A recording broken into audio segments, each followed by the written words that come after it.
this has to do with inheritance from the lens of the woman. It's an important conversation to have, and I'm joined today by Tanya Apachu Kaul, who is lawyer and legal influencer. Tanya, thanks so much for taking the time, and appreciate that you've taken the time to speak to me about this. Do you think Thank you so much for having me. My pleasure. It's my pleasure entirely. Do you think that there's a lack of enough awareness about this?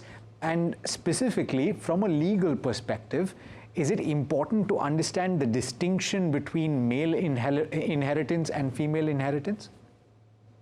Yes, absolutely. A lot of people are not aware that a male succession happens differently than female succession.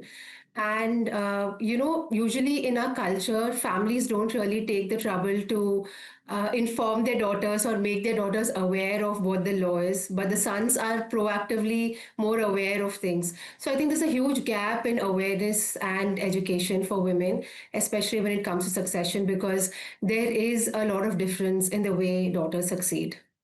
About this, because by my understanding it would depend on which law you would fall under, and that, as things stand right now, because there is no uniform civil code, depends on your religion. Is that correct? Yes.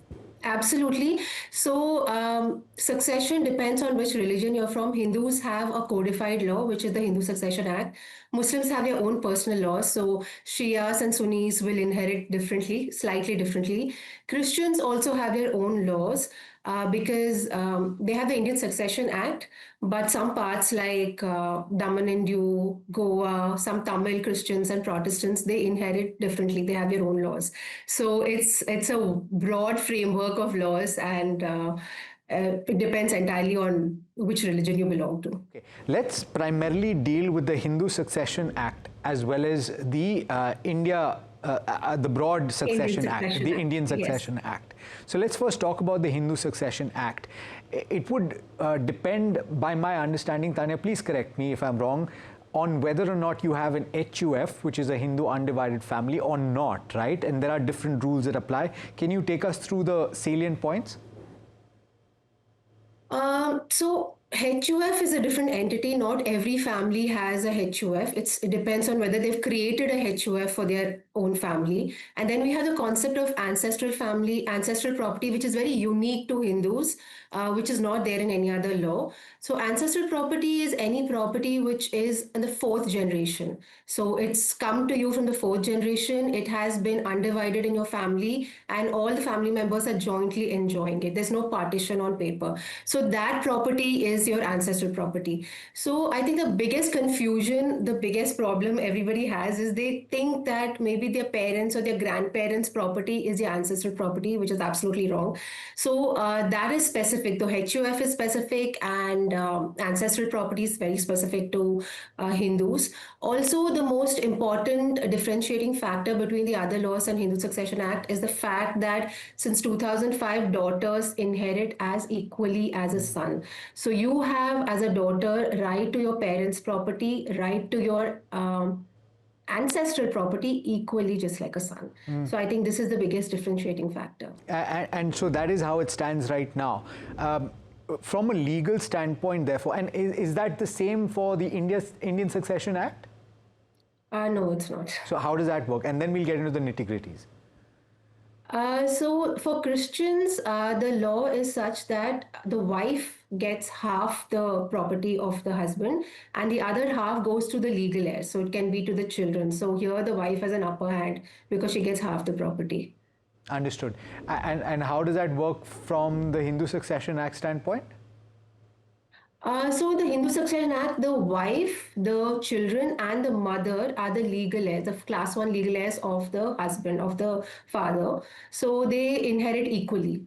Okay, so in the Hindu Succession Act, when it comes to a woman that is the owner of the property and there is a succession that needs to follow through, does her husband have access or rights to her property? Yes, absolutely. So if she has passed away without leaving a will, then the Succession Act will apply, and the husband and her children get equal rights over the property. If she doesn't have children, it will all go to her husband. If her husband is deceased too, predeceased, and she doesn't have children, then it will go to any lineal descendants of her husband. which is important to note. And if there are no lineal descendants like a brother, sibling, or parents of the husband, it can go to any members of a husband's family. Oh, So there is no property which will go back to her parents or her siblings unless she writes a will. So if she has inherited any ancestral property from her parents, that will go back to her parents' side of the family. Anything that she has acquired on her own will go to her husband's side of the family. okay. So it's important that a woman leaves a will Yeah. if she wants her property to go to anybody else. It's important for everybody to leave a will, Tanya, because the question that I have for you is that all of the rules that we've discussed so far is in the assumption that there is no will. If there is a will, Absolutely. it supersedes all of this, doesn't it? Absolutely. The will is the most important document that you can make for your estate planning. It supersedes every other law in the country. Your wishes go into the will, and if it is a proper, valid, registered legal will, it will supersede everything else. Okay, let's talk about some of the aspects here, because in the assumption that there is no will, and you're talking about what follows after that from the lens of a woman, we've heard so many stories, Tanya, of people being told that they have no right, and so therefore they assume that they don't have a right. So hopefully this goes out to a lot of people. But how do they enforce that right? Yeah, so there are two ways you can enforce the right. One is if you have ancestral property, you have right to it simply by being born into the family. So while your parents or grandparents are alive, you have the right to file a suit for partition and asking for your share on ancestral property. Whereas in case of self-acquired property of your parents, while your parents are alive, you cannot ask for their property or share. You don't have that right. You can only you can only get a share or inherit a share if they pass away without leaving a will.